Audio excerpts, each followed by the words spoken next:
Usa ka pagtuo, usa ka tingog,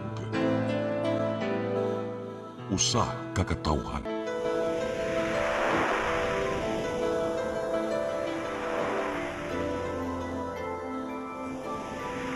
Cebu Catholic Television Network.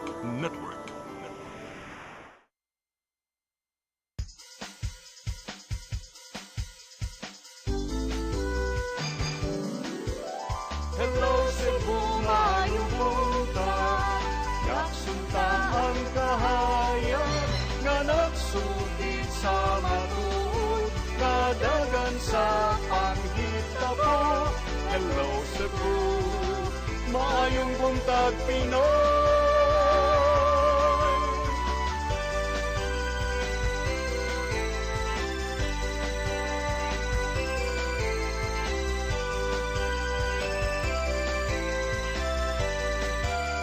Ang katutulungan sa mga katawhan. Hello Cebu, hello Cebu, maayong buntag Pinoy, maayong buntag Pinoy, maayong buntag Pinoy. Hello Cebu, maayong buntag Pinoy, adlaw karong Huwebes, pizza 23 sa buwan sa Abril tuig 2026. Kami yung mga lagad sa kanginan. Ako si Maluy Nocando Tabar. Ako si Attorney John Destacamento. Banimientod sa alas 9 karong buntagas itong programang Hello Cebu, maayong buntag Pinoy. Samtang nagpaabot ta attorney sa ato ang weather update ato sang unahon pagpadangat atong front pages atong sugdan sa Sunstar Daily. Sa Sunstar Daily, Osmeña Rama clash over council rules. Sa Super Balita, tighimog postiso, gidakop. Sa The Freeman, after court ordered his arrest, Byron surrenders. Sa Banat News, liog nabitik sa tugot sa Tabanog. Biktima nagsakay og motorsiklo. Sa Philippine Daily Inquirer, gap noted between VP's stated wealth and bank info. Sa The Philippine Star, AMLC flags VP Sara's 6.7 billion peso bank transactions.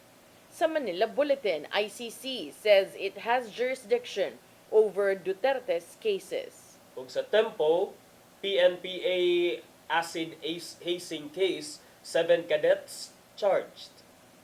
Mao katong front pages sa mga pamantalaang lokal ug nasyonal. Sa among pagbalik, among paningkamutan nga mahatod kaninyo atong weather update ug amo sa ipadangat itong mga balita. Please stand by.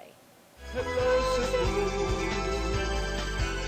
hello Cebu, maayong buntag Pinoy, maayong buntag Pinoy, maayong buntag Pinoy. Discover the beauty of the Philippines.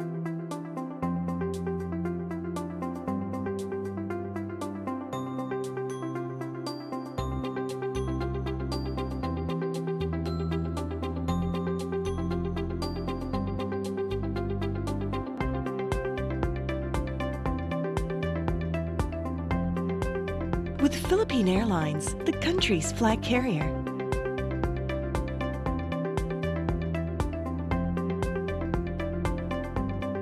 The airline that lets you feel the warmth of the nation.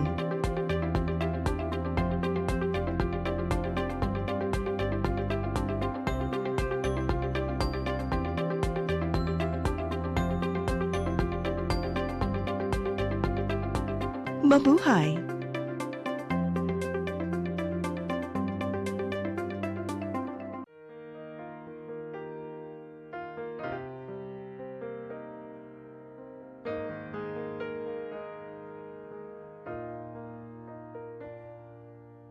Heal me, O Lord, and I will be healed. Save me, and I will be saved. Heal me, O Lord, and I will be healed. For you are the one I praise. You are the one I praise. Sing it with me. Heal me, O Lord, and I will be healed. Save me, and I will be saved. PRO7 Action Files. Mga panghitabong naglambikit sa katawan. Gihatagan ng aksyon o kasulbaran sa kapulisan. PRO7 Action Files. Base sa talaan sa Police Regional Office 7. Nakatakoy padayong gisubay. At taganong katinawan, pinaagid ng maong tulumanon. PRO7 Action Files. Abang kaninyo sa Police Regional Office 7 o NTV CCTN.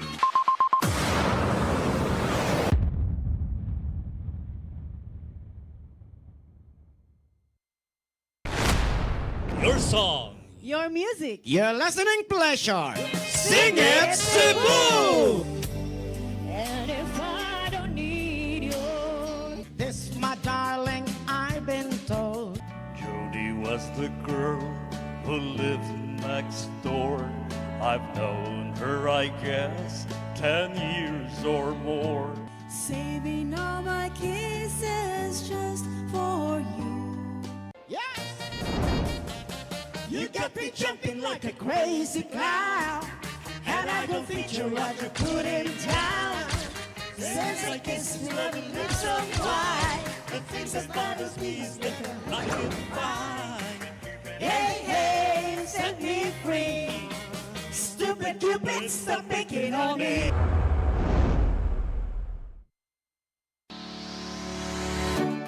Looking for the best internet deals in Negros Oriental? Field Products Negros is here to bring you fast, reliable, and affordable internet with plans made just for you. For as low as 899 pesos per month, enjoy speeds of 50 Mbps, perfect for streaming, working, or studying from home. Need more speed? No problem. Get 100 Mbps for just 1,199 pesos. 150 Mbps for only 1,499 pesos, or our fastest plan, 400 Mbps for just 2,399 pesos per month. Plus, you can add over 100 cable TV channels to your internet plan for just an additional 100 pesos per month. That's entertainment and lightning fast internet all in one. Enjoy no installation fees and start today with a 1,000 peso customer deposit. Call us now or visit our website to sign up with the Field Products Negros. You get internet that's affordable, reliable, and local. Field Products Negros, bringing you closer, faster. Call us at 0917-631-5240 or visit our website www.fieldproductsnegros.net or our Facebook page, Field Products Dumaguete. Subscribe now. Hello, Cebu. Hello, Cebu. Maayong buntag, Pinoy. Maayong buntag, Pinoy. Maayong buntag, Pinoy. Balik sa Hello Cebu Maayong Buntag Pinoy, sa dili pa nato ipadangat ang atong mga balita ato sang susihon ang lakat sa panahon di astong linya Sir Jomer Eclarino. Maayong buntag Sir Jomer. Yes sir, may buntag sa tanan ug sa ato tanan tigpaminaw kini to latest weather update karong adlaw. Padayon nakaapekto ang easterlies or init na hangin gikan sa dagat Pasipiko sa Visayas. Tungod kini sa easterlies makasinati kita init ug igang na panahon gawas ini na mga isolated rains o kini mga thunderstorms. Hiningat na sa kasarangan na hangin masinati sa Visayas ug kadagatan, malinawon nga to na sa kasarangan ang pagbalod. Temperatura sa Cebu 26 to 32 degrees Celsius, natay forecast maximum heat index sa Cebu moabot kini sa 37 degrees Celsius ug under kini sa extreme caution na category. Haring adlaw mosalap alas 5:55 sa hapon ug ang Philippine Standard Time alas 8:18 sa buntag, gikan diri sa Mactan, Pag-asa Visayas, DOST, Jomar Eclarino. Dagang salamat Sir Jomer Eclarino ug maayong buntag niyo tanan din sa Pag-asa Mactan. Ug karon sa ato mga balita. Nagunas to mga balita karong buntaga, Department of Labor and Employment Kundole 7 miauhag sa mga employer nga siguroon kanunay ang kaluwasan sa mga trabahante ning nagkainit nga panahon. Pinaagi kini sa pagbaton og heat breaks ug igong proteksyon ngadto sa mga nanarbaho labi na sa gawas. Ang kasayuran ni hatod ni Gia Navarro. Nakatala ang pagga sa Visayas og 36 degrees Celsius nga heat index o gibating kainit sa panahon ning adlaw Miyerkules dinhi sa Metro Cebu. Maong mipay mangno ang Department of Labor and Employment 7 nga dili gyud kakumpiyansahan sa tanang mga trabahante ang nagkainit na gyud nga panahon sa gawas. Tungod niini gihangyo sa Occupation Safety and Health Center kun OSHC sa rehiyon ang mga employers nga siguroon sa kanunay ang luwas nga pagpanarbaho ning ting-init. Ubos sa Labor Advisory No. 8 Series of 2023, kinahanglang tumanon ang heat breaks aron makapahuway ang mga nanikay-sikay sa gawas. Kinahanglang magbaton og saktong protective gear ang mga nanarbaho batok sa grabing kainit. Kinahanglang paimnon og tubig kung giuhaw gyud. The heat of our body should go out para ma-relieve ang atong body and ma-release in the environment. But the environment cannot absorb kay high pressure man. So mas musaka ang temperature sa imong lawas kay dili siya kagawas because of the high pressure. Dugang pa sa Dole 7 nga kinahanglang uyunan sa mga tagtungod ug mga trabahante kung mupatuman sila og flexible work arrangement aron dili magluya ang tanan. And then for April, niabot na siya 856 for those companies that applied for flexible work arrangements scenarios, ma'am. So most likely, you're correct, ma'am, there are companies are actually doing that one right now to adjust their work schedule. Ikan Enero hangtod Abril ning tuiga nakatala ang Dole 7 OSHC og napo ka mga workplace accidents lukop rehiyon diin 8 ang nakalas. Nagkaubos kinigikan sa 37 ka mga workplace accidents sa miaging tuig tungod sa subsob nilang kampanya sa mas luwas nga pagpanarbaho. Padayon hinuon ang monitoring sa Dole 7 OSHC hangtod na sa mga kabaranggayan aron masiguro nga nasunod gyud sa gipatumang occupational health and safety standards. Maong panawagan sa Dole 7 ngadto sa mga employer nga tagan kanunay og konsiderasyon ang mas luwas nga kahimtang sa trabahoan alang sa ilang mga sakop. Very basic na siya. Requirement. They should protect para you wanted to have gitawag talag a better production things sa workplace is the worker should be on top of their health. Navarro, CCTN News. Sa susamang balita, Mandawi City Health Office ni pahimangno sa mga residente sa ilang mga angay buhaton taliwala nining grabing kainit sa panahon. Ang kasayuran hihatod ni Mary Rose Sagarino. Tungod sa grabing kainit sa panahon, subling ni pahinumdom ang Mandawi City Health Office sa mga residente nga likayan ang paggawas hilabi na kung dili importante ang lakwon. Pinakainit, which is like from 10 to 3 p.m. That's the pinakahinit. If possible lang, dili lang gyud ta maglakaw-lakaw mo gawas. And if di jud kalikayan, we use sun protection. Gipasabot ni Bidon nga ang grabing kainit mahimong mosampot sa heat stroke, sakit sa panit o guban pa. Busa gikinahanglan ang pag-amping. Lakip na ang pag-hydrate sa kaugalingon ug moinom og daghang tubig. Ang kanang mga incidents or events, wala na siya ni aging thirst, no? So, kalit lang headache or kalit lang mo collapse. So what we do is to be intentional jud in drinking. Di ta magtinapulan.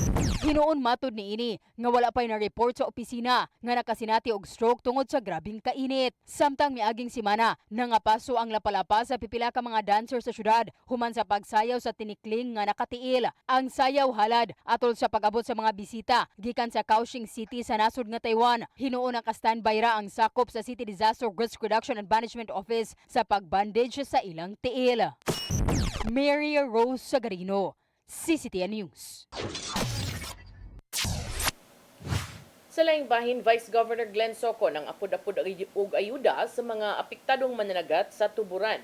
Ilauman ang pagpang-apod-apod sa laing mga lungsod sa mosunod pa mga semana, subay usab nining nagpadayong krisis sa nasud. Ang kasayuran ihatod ni RV Veloso.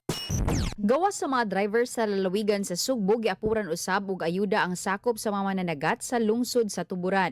Gibisita ni Cebu Vice Governor Glenn Anthony Soco ang mga sakop sa mananagat sa Barangay 8 ug Barangay Putat sa naasong lungsod isip abag sa sektor nga kabahin sa naapektuhan sa padayong krisis sa nasod nga niresulta sa padayong pagsaka sa presyo sa lana.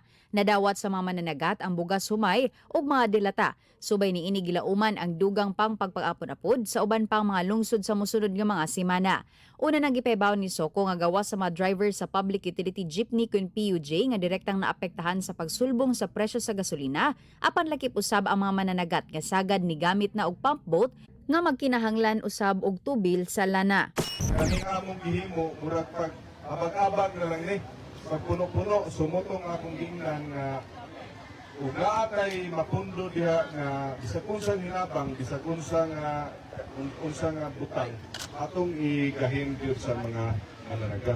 Nasayran nga ning semana halakip sa niapud-apud og ayuda sila si board member Lawrence Lagon ug Bukal Uloy Corominas. Sa milabayng semana giapud-apud usab sa kagamhanan sa lalawigan sa Sugbo ang bugas sumay sa sakop sa transport sector og tag 3,000 pesos alang usab sa mga habal-habal drivers. RV Veloso, CCTN News.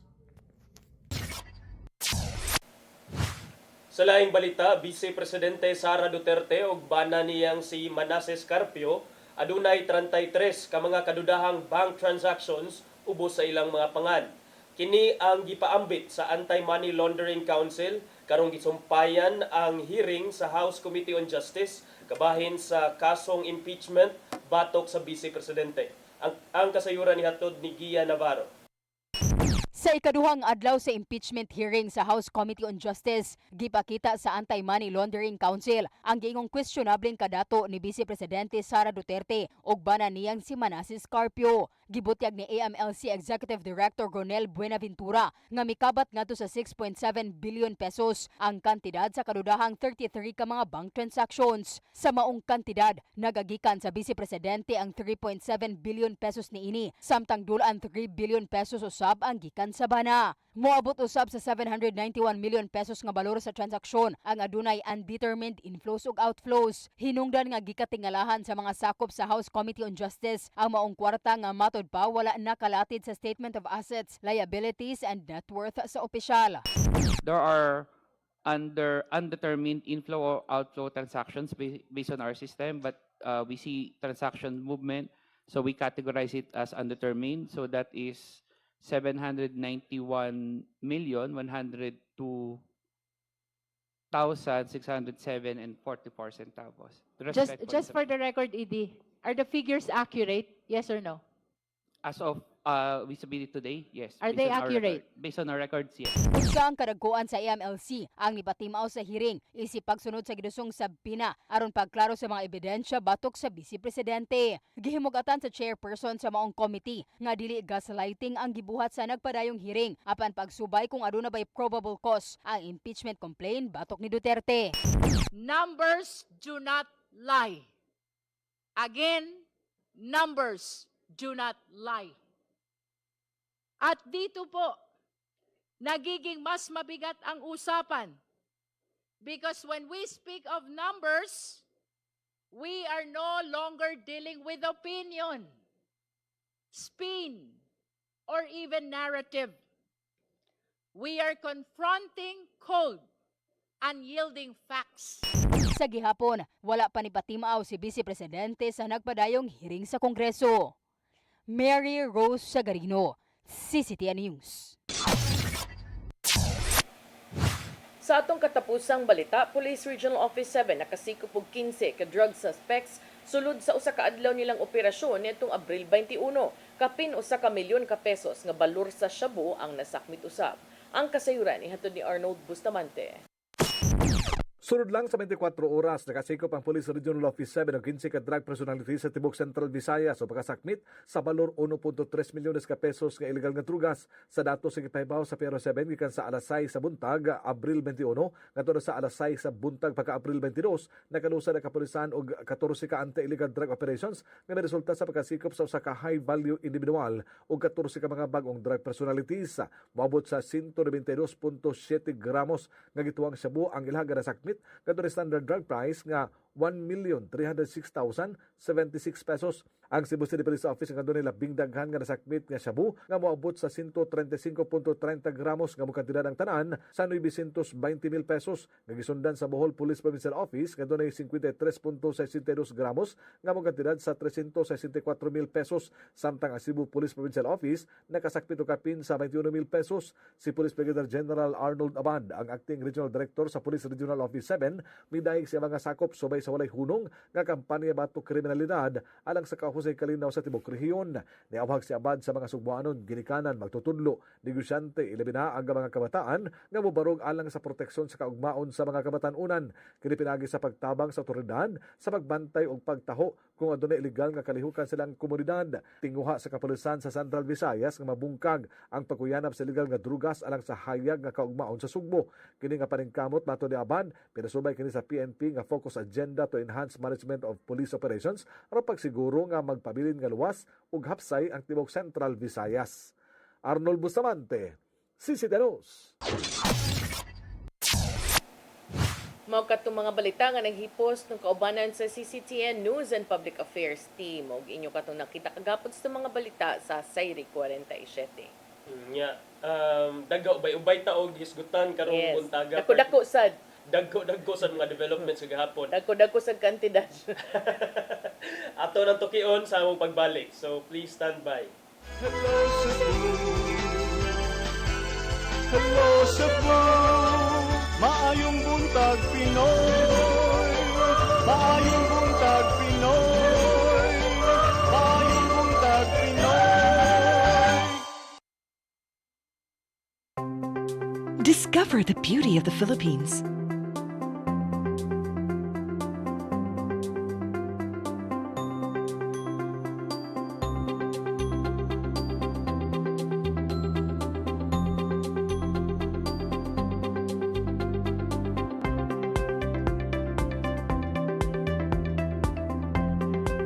With Philippine Airlines, the country's flag carrier.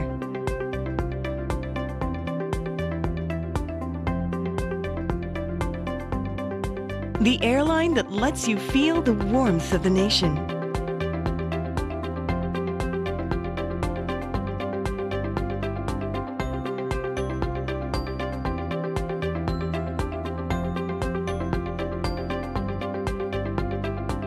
Mabuhay!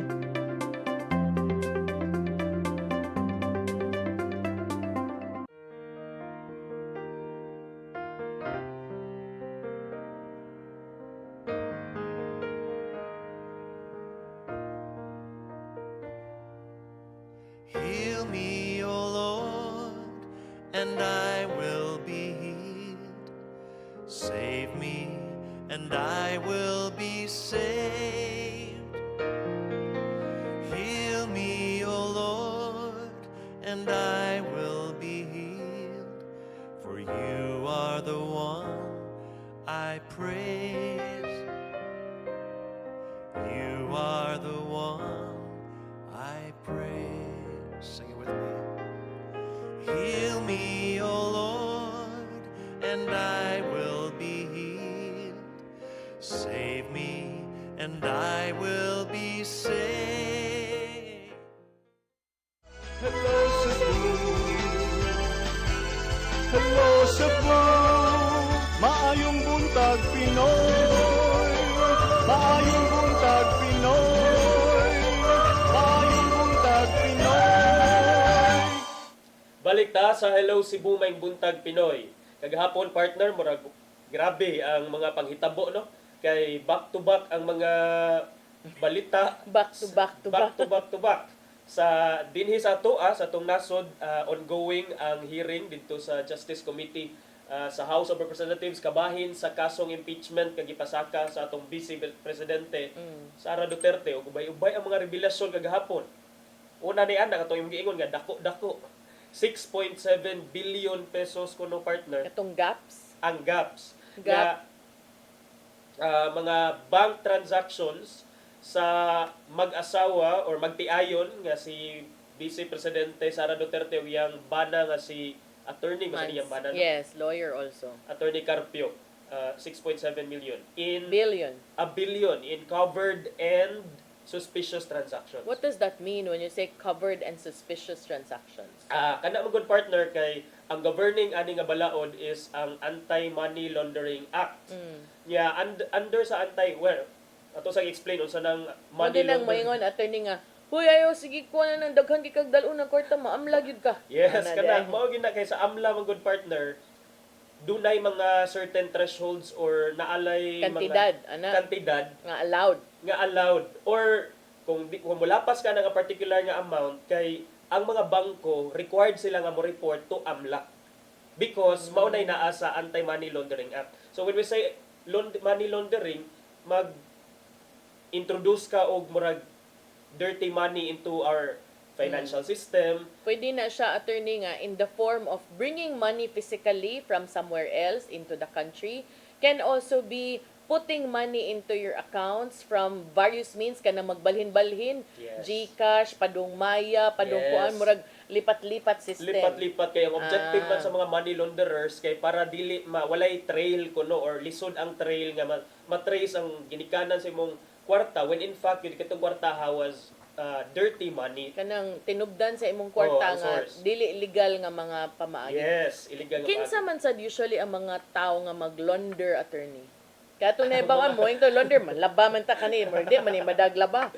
ang mga tao nga mag-launder is kana jo mga connected sa mga usually mga dagko nga transactions kay of course when we talk about mga illegal transactions we have kanang mga offshore gaming for example nga dili kaning sanction o mga pogo that's one. So kanang mga kuan, mga sugal, Mga drugas, sugal, or bribes. terrorism, suborno, mga nana. Kana sila tanan Wag partner yun ay basta illegal. kanang tigid day madag donation di day na maamla. Kanang donation biasa man imuhang deed of donation. Okay, Okay ra man. Is this also the reason attorney nga nung kung mularga ka ingnon ka nga ang limit sa kwarta nga imong pwede mapasud sa nasod or pwedeng mada upon travel is just 50,000? 50,000. I think that's a different law. I don't think na inana nga provision sa Anti-Money Laundering Act. But I think Pero related siya, related ana. na gyapon siya to those mga financial nga balaod partner. So 6.7 billion and kini nagsugod adtong panahon nga si Vice President Sara Duterte partner kay kuan pa siya mayor sa Davao City. In fact, i-trace nila as early as I think 2007, 2008 mga sometime mga inana niya ni kabat ni og 6.7 billion niya. Of course, dali ram kay moingon ang mga kini mga DDS o mga supporters sa mga lunod patay nga supporters sa mga Duterte nga nasa na, that's part of the script and inyo na sa nagi O kabasa ko ana from someone I respect murag okay? Okay. Sorry, but yeah. You do you. Yeah, murag ilahason na partner ko unsa Murag ilang gikatawan ba kay ingon pasabog. Murag ingon ana ba? Mao gani. So ang ato lang diri is we stick to the facts. And what are the facts? So kagahapon gipangutana ang mga representatives gikan sa AMLC, Anti-Money Laundering Council. Unsa man kaning mga naa sa affidavit ni Senator Sani Trillanes, yes. Sakto. Naa ba ni sige mag-random ko diri ha namili This is the very same Trillanes nga gusto gyud ipagawas ang bank statement sa amahan kaniadto. way back 2018 Yes. I think, and then which grabe sad kaayo ang Ilahang trukis effort adto. effort nga dili ipakuan Pakita. and nahimo nagmukhang kuan si Trillanes nanasan na Ibugal-bugalan siya no kay mura siya so on. wala may kuan support inana. But now murag na there's a renewed kuan ba? Mura There's sad a siya renewed nasumpay push. attorney sa nasumpay siya. And I think Senator Trillanes now feels vindicated siguro nga. Tanawa bitaw kamo di mo gud mumutuo. But karon man gud gi-confirm man gud sa EMLC nga yes, these transactions kanang gi-mention sa affidavit are indeed found in our report. So, Naatoy giingon kagahapon attorney that Duterte, the Vice President, became a quote-unquote subject of suspicion in 27 reports nga gianda matud pa sa AMLC between August 24 and January 26. So in a span of 2 years, 27 ka report na flag ka nga subject of suspicion. What does that mean? subject of suspension because the law Suspicion. because the law really mentions nga these are suspicious transactions. I-enumerate yun diha sa balaod, partner nga. The following shall be considered as suspicious transactions and shall be reported to AMLAC. So, ang covered transaction, suspicious siya actually, pero nahimo siyang covered, meaning to say, when we say covered, required nga ang mga bangko i-report na siya because maybe nilapas og 500,000 or nilapas og 500,000 para ra na sa mga ordinary nga cash transactions kay naman sa usahay gud mga gold, mga metal na lahi sa threshold ana stocks, bank notes o kanang mga casino managers money checks. mas dagko siya, partner, pero kanang ordinary nga kwarta lang 500,000 ra, so those are covered. Pero ang suspicious, like say for example walay purpose kay di ba usually kung mukuan ta, partner, mag-deposit ta, ibutang man na diha ang source o ang purpose para asa na siya. And yet, ko'y deposit attorney oy. Pero imo siguro mga na si Ruban. Physical assets siguro wala sa bangko. Kapiya. So kana suspicious because the law really considers them as suspicious because either walay purpose or wala ni follow sa threshold or let's say walay client identification or daghang mga na mga provisions into nga kana sad kunong kuan attorney gingon sa MLC nga unspecified number of bank accounts nga linked to Duterte nakalagog 417 transactions involving a total of 3.92 billion from 2005 to 2026. So sukad sa panahon nga mayor siya. Ngano day attorney og daghang bank accounts linked nimo nya dunay inaana ka daghan nga transactions unsa day pasabot?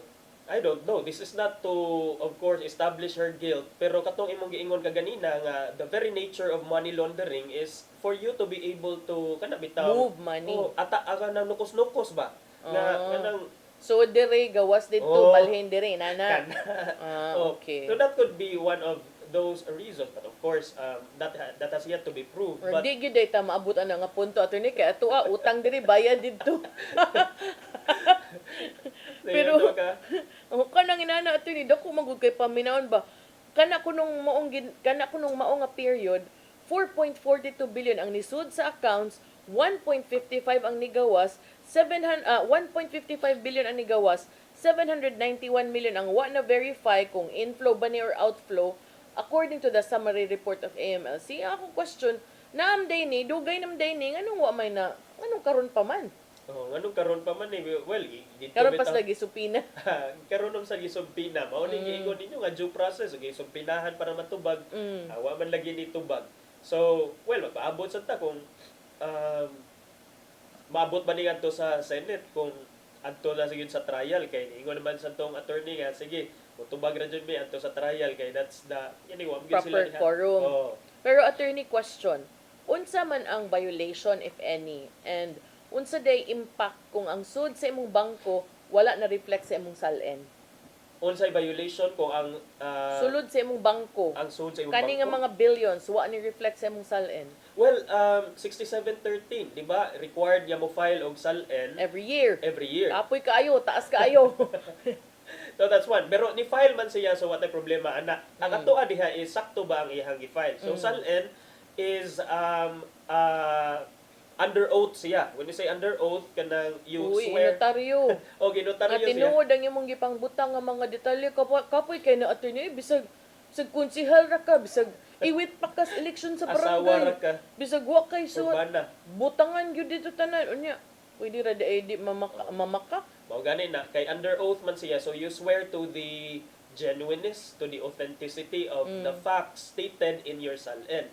And if dili siya sakto ang imong gisulti didto, it could either be, I think, falsification of the public documents.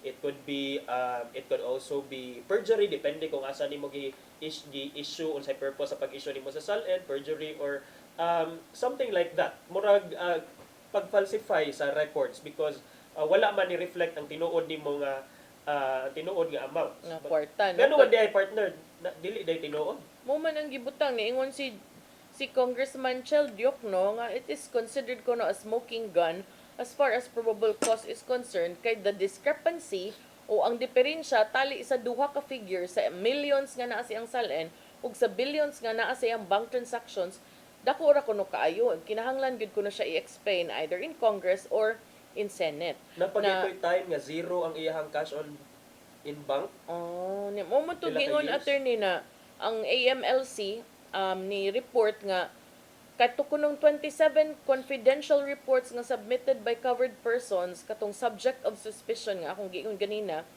it cited suspected activities involving drug trafficking and related offenses, graft and corruption activities, malversation of public funds and properties nga na-trigger matud pa sa House Quad Committee hearing on former President Rodrigo Duterte's war on drugs. Lakip na katong mga balita kaniadto on alleged involvement of her husband in the 6.4 billion shabu importation in 2017. Itong magnetic O katong sa lifters. customs gani katong iruray ko iruray walang kamalay-malay. So kani kuno in relation to the impeachment case. So kung naay mga dagko day kaayo ma-trigger day na ang ilahang paghimo og summary niya. Kini dako ba yan ni 2.5 million in confidential funds. Murag piso naman lang ni kung itandi sa billions nga ng lugwa attorney. So man ni. So mao na nga karon these are for me damning allegations nga that deserve answer. Mao bitaw niya to from the very start katong OVP pa katong confidential funds ang issue nga 125 million ra. Di ba? Imong giingon nga gamay ra kay siya nga kantidad but whether gamay or dako. Still dako. Whether gamay or dako, kuan man nga to among good is the transparency and accountability because You are using government funds. yes. Oo nya, katong giingon attorney na ay zero katutong sukad na pili siya balik pagka mayor in 2019 wa na siya ni declare og petty cash and bank deposit sa ihang musunod nga mga salen hangtod na 2024. So in the span of 5 years, mo to mo giingon walay gi-indicate. Mo giingon ni Attorney Karen Batu sa Office of the Ombudsman. Wa ta kay ba bisig wa sa gyud siya kwarta at Wa siya that time. cash on Wa hand. siya cash on hand, petty cash. But cash can either be cash on hand or cash in bank. Ang ibutang na sa So ibutang gyud ta lagi to. Ibutang gyapon nimo. Okay, before ko na siya niundang siyang cash declarations, ang salen ko no ni VP, nagpakita nga doon na siya 2 million in petty cash, bank deposits from 2007 to 2008, nahimong 2.8 million in 2009, 3.66 in 2010, 3.93 in 2011, and 4.32 in 2012. Wala man siya nag-public office from 2013 to 2015. Nibalik siya mayor 2016, mao na iha millions pa man. So kani naglibog ko unya ang si Representative Laila de Liman ingon nga ang kalit and continuous absence of declarations of liquid assets is casting doubt kuno on the accuracy and completeness of her salen. Is this a problem, attorney? That's a problem of course kay kanang first ma-question magyud nimo any ordinary prudent person nga mutan-aw lang ana niya imong i-compare without necessarily saying guilty or not. Of course you have salen that says this is the amount of cash on hand that you have and then you have amla and then when you say amla these are kung mayon tag amla kining ilahang pagka-amla gikan ni siya sa balaod so legit naadyoy legitimacy Unay basis yun ba kay ila mga gikan man sa bangko ang record sa amla gi-report man ni sa mga bangko kay kung di sa sila report ang bangko makikonsabo sila aning mga ma-doubt sila sad ang makasuhan. What could be the possible reason? I do know, attorney, na sometimes musaka kaayo ang imong salen. It happened to me nga from No, it happened to me because pag kagitagaan ako og kanang sa inheritance gani attorney sa ako ang lolo ug lola. Nisaka akong kuan. So napunan siya 5 million. Gamay ra kana akong itanin mo because of property and kaning mga ingon ani, could it possibly be properties worth in anak kadaghan pod? No, because we're talking about cash. Kay these are bank transactions man ni sila. So, dili pa na siya covered. So, kung kana siya, attorney, kana nga billions is just cash on bank. Cash or siya nga nasa bangko. Okay, amla covered. Man, It could also be nga napagidaghang properties. It could also be. Kay ang kanang mga properties nga outside of amla, naasa na siya sa SALN pero wala kayo siya na mention sa siguro. Well, let's see kung pantakakita sa unsay mga properties gibang butang dito sa SALN, but that's possible that you have cash on hand and in bank, and at the same time you have several properties. Unya, kani nga account iya ha, but there's also an account nga joint siguro with her husband. Mo to ang nakit-an pod nga na 600 transactions. Can you also say na ako mang bana nag-transact ana, abogado man siya, naman siya business holdings or unsa dili pod na siya pwede inaanak ka, or is that even possible? That's a defense, pero on the other hand, kung abogado sad ka, then you have you are also in a good position nga murag kay bawsag ka unsaon pagkuan sa balaod nga kini mo, especially kung naa kay kaugalingon nimo nga panglantaw or naa kay goal nga okay kini nanion ni nato kay para we all know partner nga that's possible. Pero sa ato nang gikaingon lagi allegations man ni sila, and now naa na sa ilaha kung unsaon ni nila pag debunk, unsaon ni nila pag prove kay wala man nagkuwang ang side sa prosecution nga sila patingugon or mo defend. Sila man jud ang dili mo show up every now and then kung ipatawag sila. And sila sad ang at that time ni refuse to show records, 'di ba? You could have just shown it. So kaning maong inaani attorney, I know ang i-assail na pud ani sa fans club ang AMLC. So naa na gyud partner kay bag-o daw nga kuan, bag-o nga appointee. Bago nga appointee dakuha og ang kuan ang AMLA nga was it the chairman nga 1 week ago ra. Moy tiraho na pod. But these transactions of even the previous years, spanning a lot of years, is this something nga pwede rin mo himuon, tumuon? No, kay gi-confirm man sa AMLA. I mean, I don't have personally, I don't have a problem kung i-appoint ba siya sa president or not. Kay someone has to appoint. And di rasad siya ang makapresent. Ang problema diha kung ang bakak ba ang iyahang gipangsulti. The details. That's the point. So, kaning moingon ka, attorney, nga, 33 ang ka-transactions gi-flag as suspicious kay ang iya ko nung amount mo exceed og 500,000 in a single day nga transaction. What if na lang sila importante nga purpose, na gipalit nga dako nga property or unsa ba? Yeah, that is something that should come from their own mouth kung giunsa sila, and they have to defend themselves. Mga abogado man sila, and they can afford, of course, strong battery of lawyers. So, tanaw na nato partner kung sa nila. What can you say, attorney, about the statement of katong sa AMLC ni Buenaventura? Ano ingon siya? We don't look at personalities. What we examine are the data and the numbers. What we focus on more than the people behind them is the movement, the flow, the frequency of flows, and whether there's anything unusual in that flow. Because that's their mandate, partner. And is it now they're just doing their job, in other words. Whatever it is kay, di ba, sa una ra man ta sig ingon ani nga mahatagan lagi og politika, mahatagan og color because of manay mo ang connections, pero kita sad nga dili tanan tao nga inana ang interpretation na ay mga Pilipino nga gusto sa makahibaw gyud kung unsay tinuod, and I am one of them, yun partner. Actually, attorney, for me, I see this as an opportunity to learn. Kay this is not something nga makasugat nato every day kanang mapalit ta sa tindahan o sa mall. Wa may mga inaana, di ba? Di ba? So pag masters na mo enroll na mo masters in public affairs. No, but this is actually very important. I would like to, I hope lang, attorney, nga tanaw ni sa mga Pilipino as an opportunity nga magkat-unta sa tanan, sa kani nga transaction, sa kani nga buhatan, nga dili day na pwedeng ingon ana, para at least mosaka pud ang atong barometro sa pagpili sa mga tao nga atong sangunan sa ato ang mga gahom, ato ang tingog dinha sa bisan asa nga posisyon bisag barangay pa na. Yeah. And then sa ato nang gikaingon partner nga it was a murag bitaw back to back lagi nga adlaw kag hapon kay ICC. Aduna say gipagawas nga bag-o nga desisyon ang International Criminal Court, ang ilang appeals chamber kay giapilar man to ang desisyon sa pre-trial nga chamber nga gi-question nila ang jurisdiction. And then so karon do na nagyoy tubag ang appeals chamber, and now it's final. ICC considers nga it has jurisdiction over the case of against the former president. Kani attorney, akong question. Sila ra say nag-decision affecting sa them. Mo man yung mga taong kamukha mo ra may nagbuot. Akong question, attorney, kani.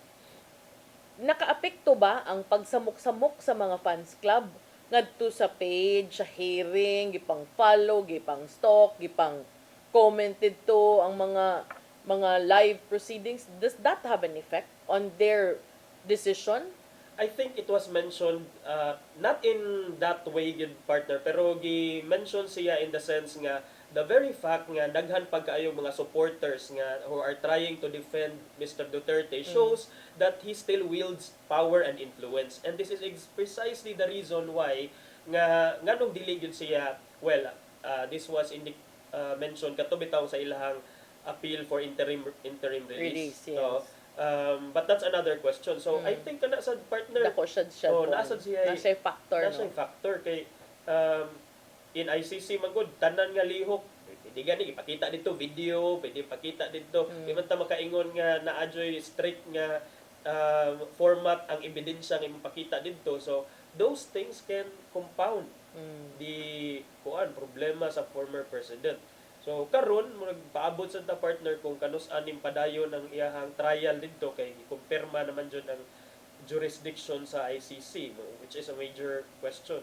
Si Attorney Kaufman na maghihapon ko no ilang abogado.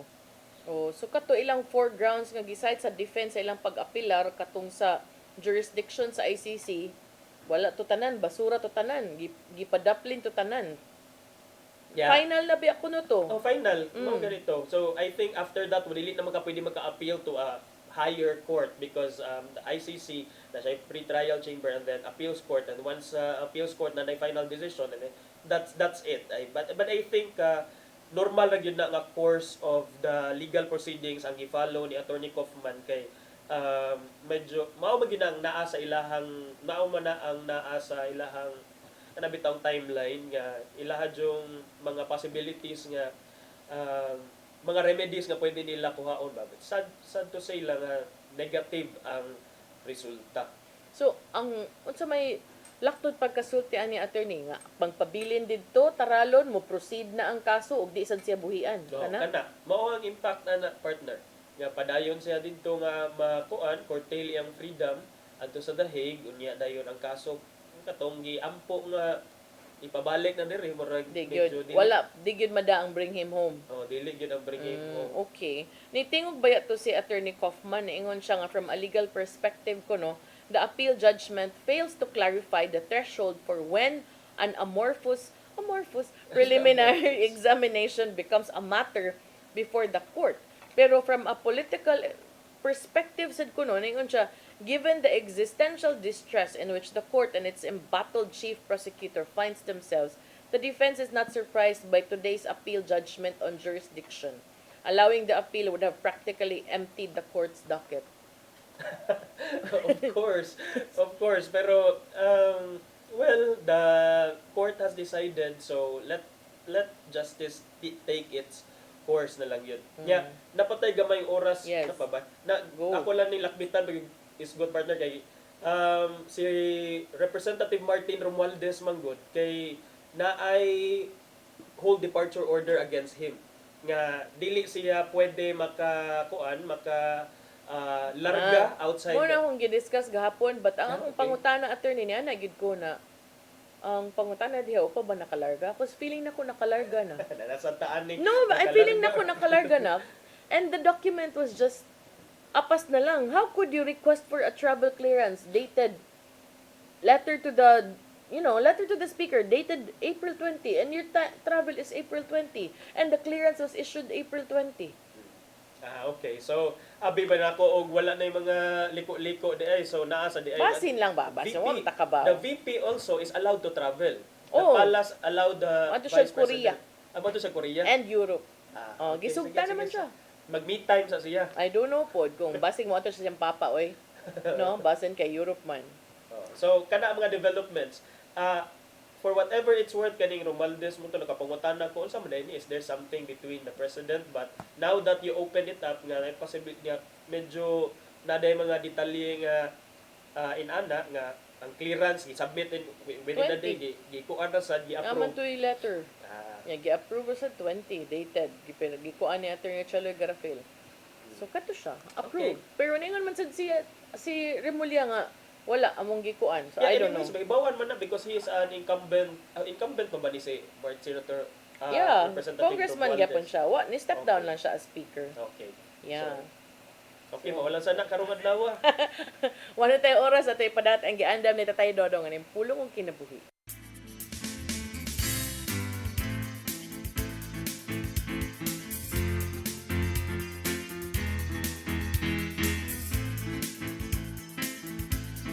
Ang pulong mo, ang diwag sa dalan ko. Matag binuhat, bisan gani ang nagsunod kag Kristo, matubang gayon og mga unos sa kinabuhi. Kini mo ang mga storms of correction, storms of perfection, storms of direction, storms of reflection, and storms of affection. Sa makadaghan nga higayon, kita dili makasabot kung ngano miabot ka nato kining matangas sa kasakit ug kalisdanan. Sa Ecclesiastes 8:17 nagingon, apan dili ka gayon makatugkad sa gibuhat sa Dios. Bisan unsaon nimo paninguha, dili nimo masayran kini. Ang tao maglisod gayon pagtugkad sa mga pagi sa Ginoo. Kay ang una-una sa Ginoo mas labaw kaysa una-una sa tao. Gani, sa Ecclesiastes 3:17 nagingon unsab, hukman sa Dios sa walay pinalabi ang tanan nga matarong ug ang mga dautan. Kay bisan gani sa sunod nga kinabuhi ang tanan butang ug buhat mahitabo man sa takdo niyang panahon. Kini nagpasabot nga walay mahitabo sa tao nga dili itugot sa Ginoo. Apan iya kag itugot alang sa usa ka maayong katuyuan. May son mo kini ang pulong nga maghataw giya sa atong kinabuhi. Pagampo kita. Langitong Amahan, dili na mo matungkad kung ngano nga sa mong pagsunod kanimo magatubang kami mga kasakit. Apan tungod kay misalig kami kanimo, among gidawat kining tanan. Kay ikaw nasayod man kung unsay makayo alang kanamo. Amen. Salamat sa Man, sa Anak, sa Espiritu Santo. Ang pulong mo, ang diwag sa dalan ko. Pulong og kinabuhi ni Tatay Dodong Limchua mo'y nagtapos sa atong tulmanon. Daghang salamat sa Philippine Airlines. Thank you Archbishop Alberto Uy, Nanay Diana Lim Chua ug Tatay Dodong Lim Chua. Thank you, Sir Dennis Tabar, to mga kaubanan sa TOC, Sir Robert, Miss Inday, Sir Matmat, Miss Mabel, Miss Joanne. Sir Rodel ug Sir Raymond, Sir Ferdy, salamat. Salamat sa iyong pagpakiguban. Ako si Malu Inocando Tabar. Si Attorney John Destacamento. See you tomorrow sa itong programang Hello Cebu, Maayong Buntag Pinoy. God bless us all. Hello Cebu, Maayong